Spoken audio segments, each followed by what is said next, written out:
नमस्कार दोस्तों, आपका हमारे YouTube चैनल इजी लर्निंग में स्वागत है। भाषा शब्द भाष धातु से बना है जिसका अर्थ है बोलना। जैसे आप बच्चों जानते हैं कि मनुष्य एक सामाजिक प्राणी है और वह बातचीत किए बिना नहीं रह सकता। इसे ही समाज में रहना है और अपने मन की बात दूसरे लोगों को बतानी है। साथ ही साथ दूसरे के भावों को भी समझना है। भावों के आदान प्रदान को ही हम भाषा कहते हैं। इसी के लिए हम ये कह सकते हैं सरल भाषा में, भाषा वह साधन है जिसके द्वारा मनुष्य बोलकर अथवा लिखकर अपने भावों को प्रकट करता है या दूसरे लोगों के भावों को ग्रहण करता है, उसे भाषा कहते हैं। भाषा का प्रयोग मनुष्य दो प्रकार से करता है, बोलकर और लिखकर। इसी आधार पर भाषा के दो रूप होते हैं, मौखिक भाषा एवं लिखित भाषा। अब हम ये देख लेते हैं परिभाषा मौखिक भाषा और लिखित भाषा की। भाषा का वह रूप जिसके द्वारा मनुष्य बोलकर अपने भावों को प्रकट करता है, उसे मौखिक भाषा कहते हैं। और इसी के विपरीत भाषा का वह रूप जिसके द्वारा मनुष्य लिखकर अपने मनोभावों को प्रकट करता है, उसे लिखित भाषा कहते हैं। अब हम जानेंगे भाषा की कुछ विशेषताएं। भाषा जो है सार्थक ध्वनियों के संयोग से बनती है। भाषा विचारों के आदान प्रदान का एक सर्वोत्तम साधन है। भाषा केवल मानव मुख से ही उच्चारित होती है। आपने देखा हो केवल मनुष्य ही है जो भाषा बोल सकता है, इसके अलावा जानवर पक्षी ये कोई भाषा को नहीं बोल जाते। अब हम देखेंगे बोली एवं उपभाषा। बोली भाषा की मौखिक रूप से संबंधित है। यह भाषा का क्षेत्रीय रूप है। इसका उपयोग उस क्षेत्र विशेष में रहने वाला एक अनपढ़ व्यक्ति भी धारा प्रवाह रूप में कर सकता है। सीधे शब्दों में हम कहेंगे बोली एक क्षेत्र विशेष की होती है, इसमें वह व्यक्ति जिस क्षेत्र से जुड़ा है वही उसका प्रयोग करता है। अतः कहा जा सकता है क्षेत्र विशेष के लोगों द्वारा साधारण बोलचाल में प्रयोग की जाने वाली भाषा को बोली कहा जाता है। अब उपभाषा किसे कहते हैं? वह बोली जिसमें साहित्य रचना होने लगती है, उसे उपभाषा कहते हैं। हमारे महान कवि तुलसीदास ने रामचरितमानस की रचना अवधि जो कि उपभाषा में की थी। सूरदास जी ने अपने प्रसिद्ध ग्रंथ सूरसागर की रचना ब्रजभाषा में की थी।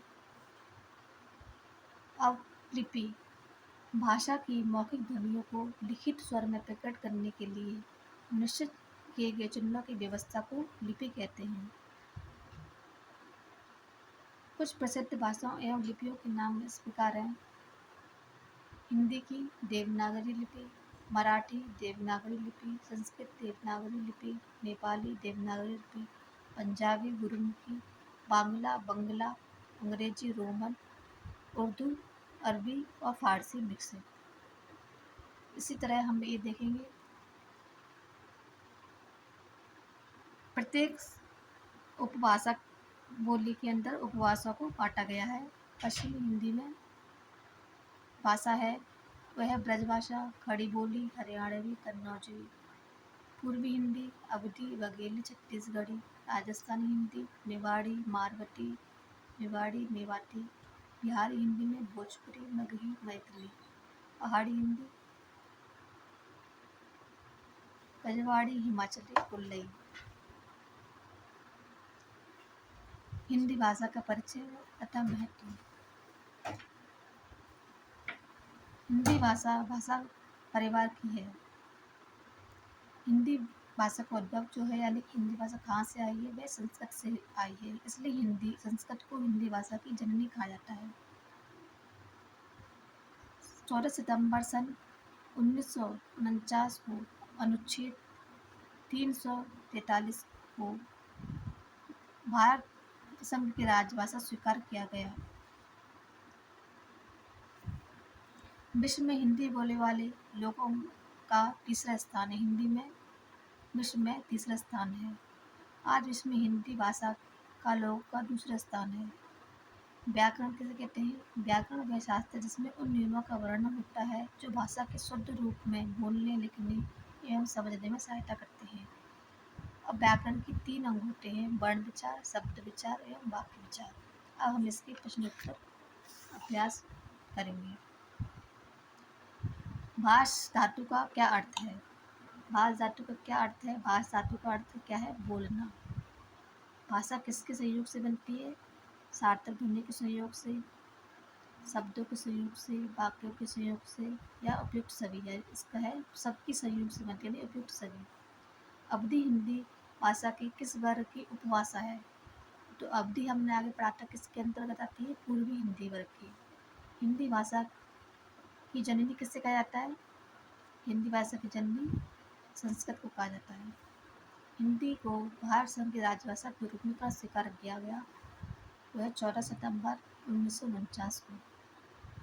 अब इसके प्रश्नोत्तर। भाषा से आप क्या समझते हैं? भाषा के कितने रूप हैं, उनके नाम लिखिए। तो भाषा से क्या आप क्या समझते हैं? तो भाषा की परिभाषा, और इसमें है भाषा के कितने रूप हैं, भाषा के 2 रूप हैं, और भाषा की परिभाषा आपको आगे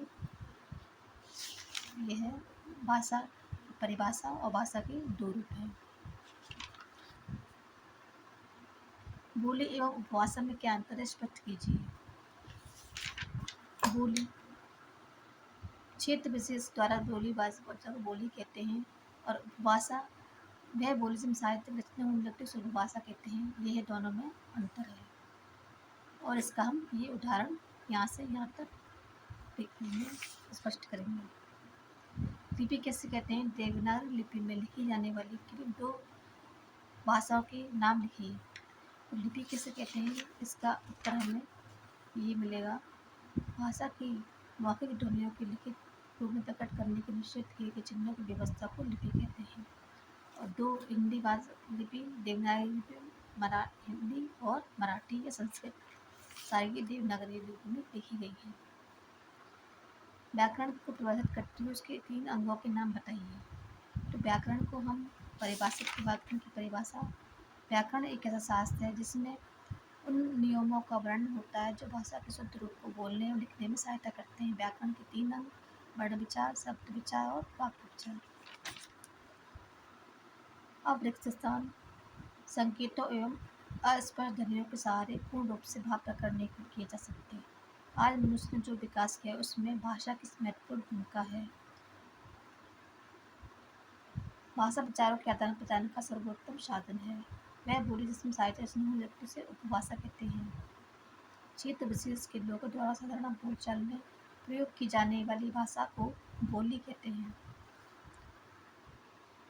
भाषा के मौखिक रूप का ज्ञान हमें स्वाभाविक रूप से नहीं हो पाता, यह है गलत। भाषा की मौखिक ध्वनियों को लिखित रूप में प्रकट करने के निश्चित किए गए चिन्हों की व्यवस्था को लिपि कहते हैं, यह है सही। व्याकरण के बिना किसी भाषा के शुद्ध रूप का ज्ञान असंभव है, यह गलत। आज विश्व में हिंदी भाषा लोगों का दूसरा स्थान है, यह है सही। व्याकरण भाषा के लिए नियमों का निर्माण स्वयं करता है, यह है गलत। अब इसके अंदर हमें उपभाषाओं के नाम लिखने हैं। पश्चिमी हिंदी के अंदर ब्रजभाषा, खड़ी बोली। पूर्वी हिंदी अवधी, बंगेली। राजस्थानी हिंदी मेवाती, मारवाड़ी। बिहारी हिंदी भोजपुरी, मगही। पहाड़ी हिंदी गढ़वाली, हिमाचली। और इसके बाद एक प्रश्न आपको ये भी पूछ सकते हैं, मातृभाषा किसे कहते हैं? तो मातृभाषा किसे कहते हैं? भाषा का वह रूप जिसे बालक सबसे पहले अपने परिवार में रहकर सीखता है, वह उसे हम मातृभाषा कहते हैं या मातृभाषा कहलाती है। इसी के साथ आज का हम क्लास 7th का ये प्रथम चैप्टर ख़त्म करते हैं।